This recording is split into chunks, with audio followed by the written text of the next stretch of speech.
Hello, I'm Laura Westmoreland, Associate Educator for Adult and Community Programs at Brandywine. And today, I'd like for us to take a look at a watercolor by John W. McCoy called Silence. The painting depicts an interior view of a forest scene in which we see thick tree trunks extending upward and a fallen tree.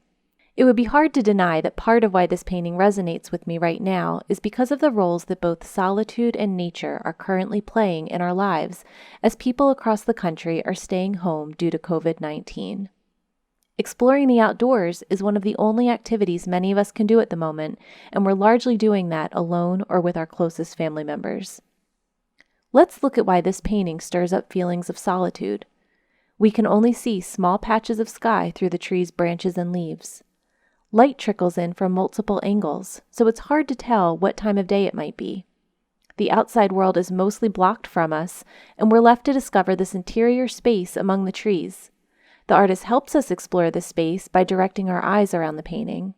McCoy does this by showing the more prominent tree in the foreground in shadow, while other trees in the background are more brightly lit. The composition plays a role in how we feel too.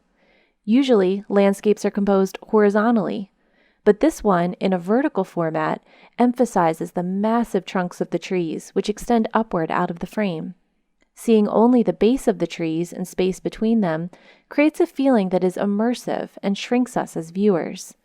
The vertical and horizontal lines created by the trunks and branches create a balanced, grid-like pattern, which creates the impression of stability and stillness. The title of the painting, Silence, also helps us imagine the way the woods would dampen sounds from the outside world. By blocking out sounds from afar, you might be more attuned to the softer sounds within the woods, or you might become more aware of the sounds of your own footsteps and breath. As a student of N.C. Wyeth, John McCoy would have been urged to get to know the location he was painting very well, so it makes sense that he would have considered the sounds of these woods. As an educator, I find it interesting to think about how we may all respond to an image like this differently.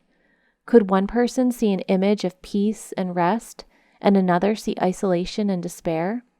In what ways do periods of silence and solitude refresh us, and in what ways do they make us feel isolated and lonely? How might the artist feel about it?